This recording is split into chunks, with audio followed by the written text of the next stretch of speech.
juga itu. Tuna at nagkakilat tuna. Hindi wins lang. At kita. Kumo.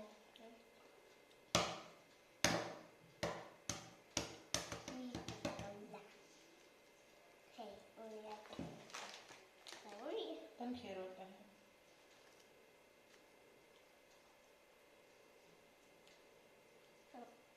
Luga ba? Kan hero. Kẹt sắm đâu ba.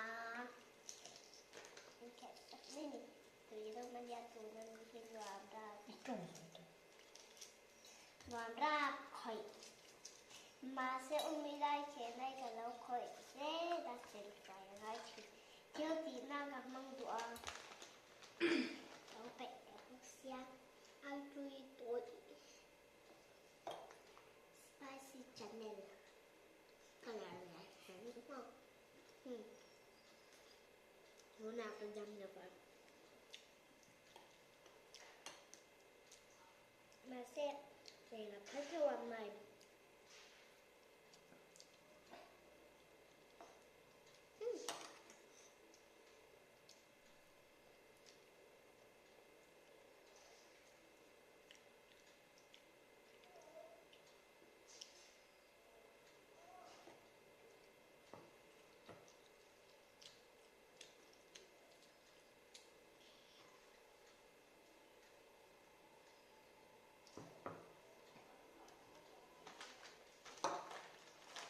Đây không?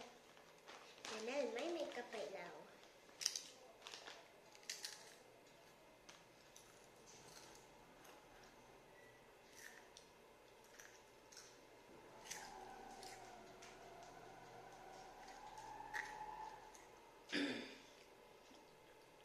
Dạ. Chị.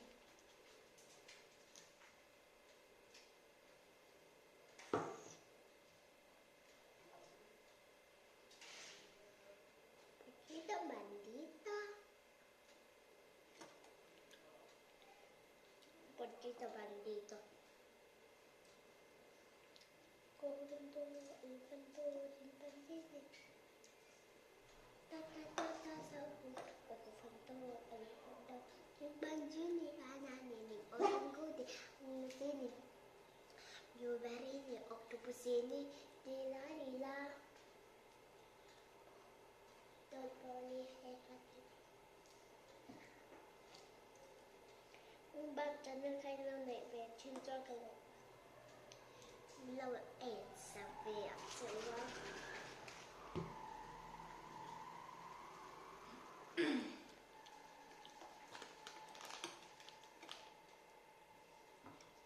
Em dấu phích hình để đọc sư lâu biệt.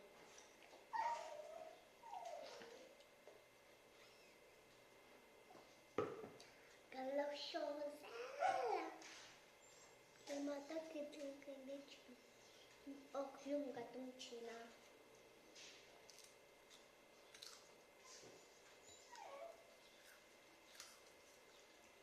Aku kenal saya bukan kenal yang kau. Nuam ni tu kaku. Oh, aku kan membuat silai macam. Tapi nak kasih zam ni nama. Cuma zam.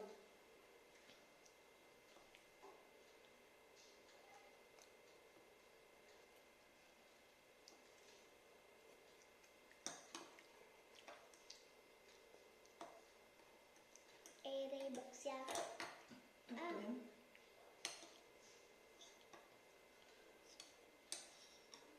Atau ngetok lau umilya ini lau ini cak.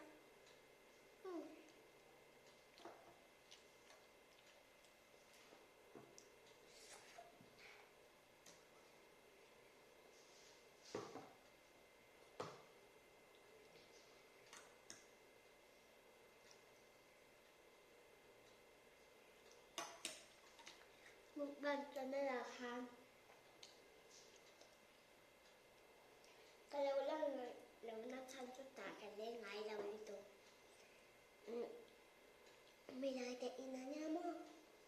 Ngamit. Para sa buktikan ay chinakadamlay ka mo. Kasi atak ka to good in.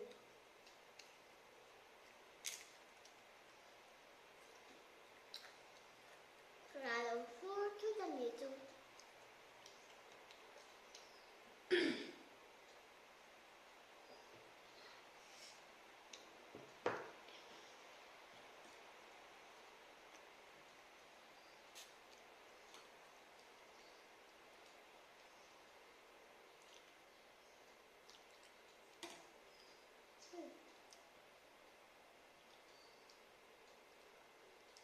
Thầu nên thè thợ thầy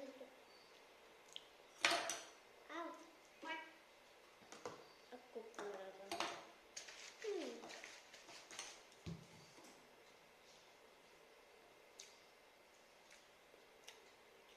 How I packed 14 days travel clothes in this tiny bag. Roll your clothes. That way it will take less space. Invest in packing cubes. Trust me, they are a life changer. Your clothes will take much less space. Use travel size containers for toiletries. Keep some detergent so that you can clean some clothes mid-travel. You can use a hair dryer to dry your clothes. Carry bulky items like a coat or boots on travel days. Follow for more such videos. Bye. How I My name is Arya Hussein. I'm based in Zealand. When I arrived there, I was so scared, but the hospitality anh thầy thấy cốc là I'm so excited for the upcoming events.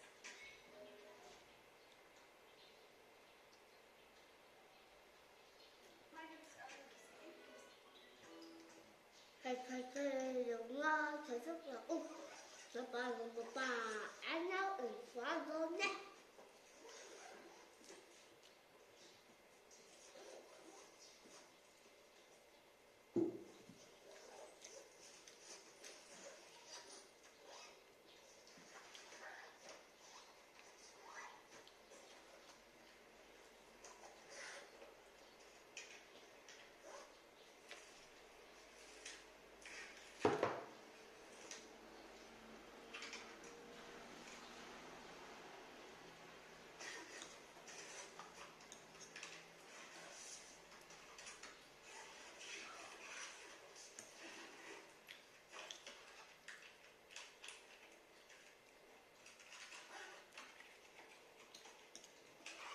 Mua nhạc của tôi là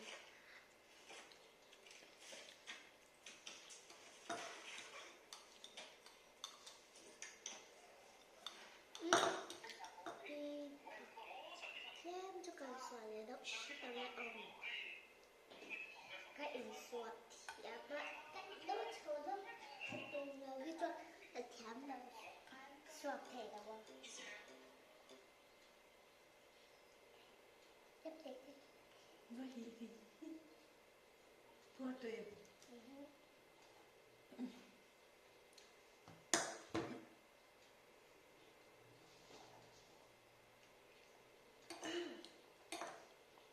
Huy của cả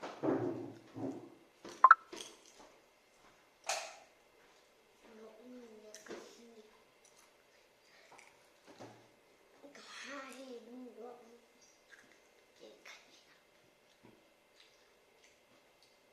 không mặc thôi thì là mình cả đi cái là không mặc mà hay chú đi khai về cái chú lâu tôi đấy quay nó một nạp tôi cứ gì nạp cái đồ ra cái đáng mua cái cái tổ chức hay vậy cái chú cái khởi nó lên nó một cái khởi nó gì cái ấy dấu lại thêm cái đầu xe quá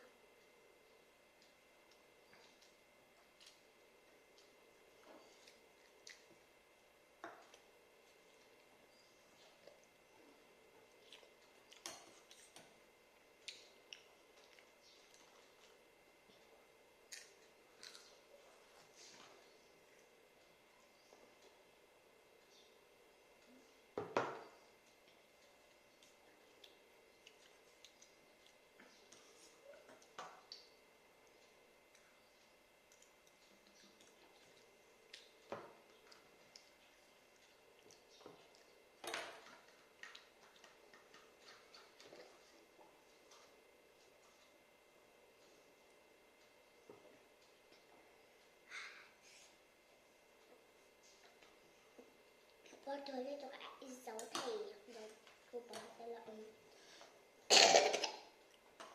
Ai dấu lo. ăn hạt đi tục Cái tí rồi, cái tí rồi. hạt cứ phương khăn rồi á nó ăn sợ các cái lỗ mấy cái đó